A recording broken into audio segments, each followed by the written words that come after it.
Hi guys, welcome back to my Inktober series. Today we are drawing Black Widow on an old Avengers cover.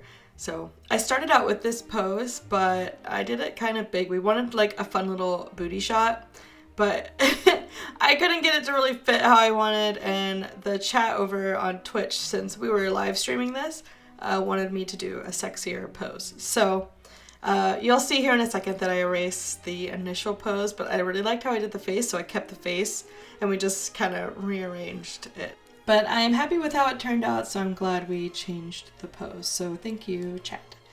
So hopefully you guys like it too. And as you can see, I'm just erasing it. Sometimes it's better just to cut your loss, just go ahead and erase it. It almost feels sacrilege sometimes when you're doing traditional, because you're like, I put in all this work. But if it's just not vibing, sometimes it's easier just to start over instead of like nitpicking and trying to fix like the same thing over and over. Trust me. But I hope everyone is having a fun Inktober. As I'm editing this, it's currently Monday, October 7th. So we're a week in. Hopefully you guys are liking it if you are participating. What do you think about it? I am personally not following the main prompt. I'm just kind of doing whatever I want, but the main prompt is interesting this year, like the main prompts from like Inktober themselves.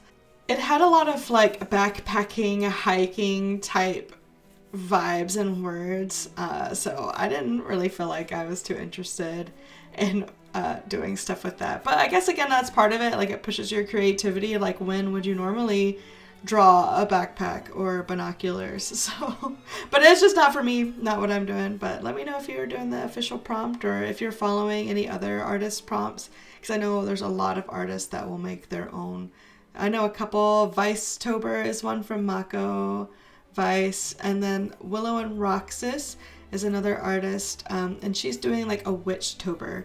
So there's a ton out there. So let me know if you have like any cool ones you're following, and I'll drop the links to those guys, like their channels below. So yeah, check them out. So in the bottom left corner of the video, there is my little ink doodle giveaway bar. That is not relevant to YouTube. It's like for the live stream. Since I have it up on the screen though, I figured I'd explain it.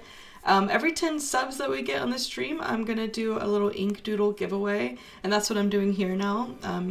They wanted someone from the Bat family, so I'm doodling a little Bat girl for the winner of the giveaway. So yeah, we're doing it every 10 subs. I'm just gonna do it live on stream. But that's what that little bar is. I know it's kind of in the way. But these are little like postcard sized papers that I get off Amazon. I really like them and I use them for my Patreon. If you don't know, my Patreon has a few commission, like sketch commission slots, and this is the paper that I use for those, that I send out each month, and they're fun. But what else is going on with you guys for spoopy month? It is October, so that means all the fall shenanigans are in full swing. It is the best time to do all the things. I don't know what we're doing yet. I don't know what I'm going to do for Halloween. Do you guys dress up still? Do you go to Halloween parties? I've been thinking of what I want to do, but I don't know. I never like go full on or full out. At least I haven't in a while, but I'd like to get festive though. So speaking of like dressing up, I don't know if any of you guys are into cosplay or anime, but we've been watching Delicious in Dungeon, and there's a character in there that I'm like, maybe I'll cosplay her. I don't remember her name. It's like Tegu or something. She's like the big lady with horns and like brown hair and thicky thighs. I was like, you know what? I got thicky thighs. Maybe I could cosplay her, because we go to a lot of conventions and I need like a fun cosplay. I cosplayed Freerin before, but I would prefer not to wear a wig. Wearing a wig, I can only go so long before it starts to just make my head feel weird. Like, it's too heavy. I love Freerin though. I don't know if you guys have watched or read the manga, but it is so wholesome and so cute, and it just feels like it's got the magical girl vibes, but also like fun D&D vibes. It's cool. Also Delicious in Dungeon. I feel like they have a similar kind of feel to them, but it's also another good anime. So that's what we've been watching, and I know that like Dandadan just came out, so I really want to watch that too. I've been seeing really good things about it. So don't spoil me. No spoilers in the comments. We haven't finished Delicious in Dungeon yet. We're like halfway through, I think. But it's getting really interesting. It kind of switched the tone from just like wholesome making food in the dungeon to, oh shit, what now? Can I say that word on YouTube? Will I be demonetized? Not that I'm monetized anyways, because we're just a small little humble art channel. I also wanted to follow up. From my last video, I mentioned that we were going to go see the Joker, and I didn't know how I felt about it, because the first one was so heart-wrenching, but number 2 was really good to me. I think it was really good. I've been seeing a lot of hate online for it, partly because it's a musical, I guess, but I don't know. I thought it was really good. There were maybe one too many songs. They could have cut out a few, like the plot was getting juicy and then it'd be like, boom, a song. Like, okay, we don't really need it right here. But I like the vibe of it, and I like the sort of songs they picked. They've got that like old-timey jazzy feel. And they made it so that the characters, like, you know, the Joker and Harley, their singy voices were like normal people singy, if that makes sense. And I think I saw an interview where Lady Gaga was saying she kind of had to change her voice to make it sound like that. Like, she didn't want to be the diva that she is. She wanted it to be like, oh, we're just normal people singing in our little fantasy La La Land. But I do think the second one stayed in the same vein as the first one. And I really enjoyed it. I don't want to say too much. I don't want to spoil anything, but if you see it, let me know what you think, because there's a lot of hate out there, but I really liked it. I probably wouldn't go see it again though, because like I said, it's like same with the first one.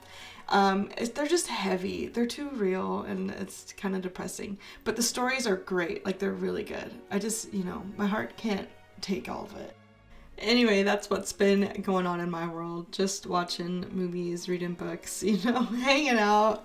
But let me know what you guys think about my voiceover. If you have any tips or suggestions, because sometimes I'm just here rambling. I don't fully know what to talk about. But if you would prefer me talk about my art process more, I can do that. But if you don't really mind, either way, if you just want to hang out and doodle along with me, or you just want to see the process, that works too. But I could totally dive into the art process that I kind of go through as well, you know, if that's what you'd be more interested in. Or we can do like a mix of both. So I'm curious what you guys think. Here I am using more of the Ohuhu markers, just using some of the gray tones to fill out this black.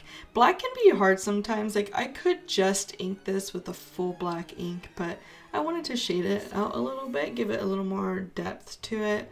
But I'm still kind of practicing filling in the black colors, or doing that latex, which a lot of comic characters have. I would say like 90%.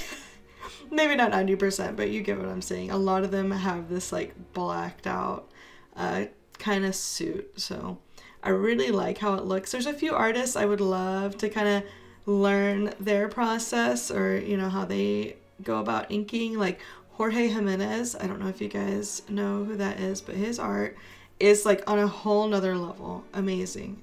Definitely aspire to be as good as him someday. But his inks are so nice, so crispy, and I love how he like blends like out the shading to it. So you guys should definitely look up his art. I'll post a link below actually to like his Instagram if you want to see, but he's like one of the artists, I would say, right now in comics. Like, his stuff is just amazing. So good. So I've been trying to kind of brush up on my blacking out and inking, which is a little different for me, because before, and like my normal inking process is just to do like a really simple ink outline, because I know I'm going to go in and fill it in with color.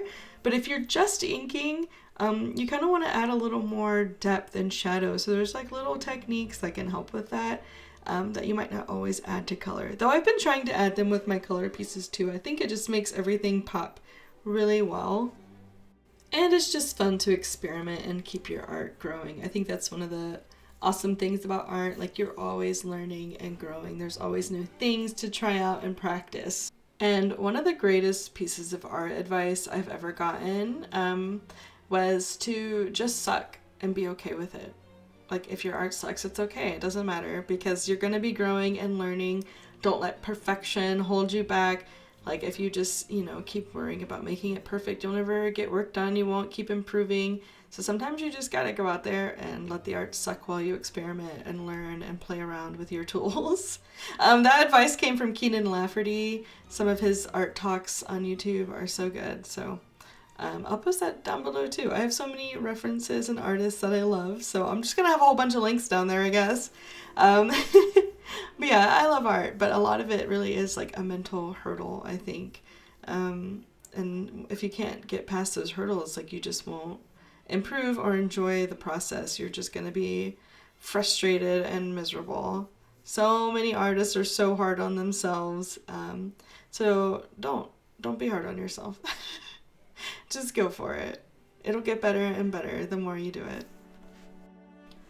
But we are getting near the end of the video here, and there are a lot of things coming up for me that are pretty exciting. Wanted to let you guys know about. The biggest one being Murder Bukkake #2. I know that is a crazy title, and if you didn't know, I do some spicy work as well on this side here.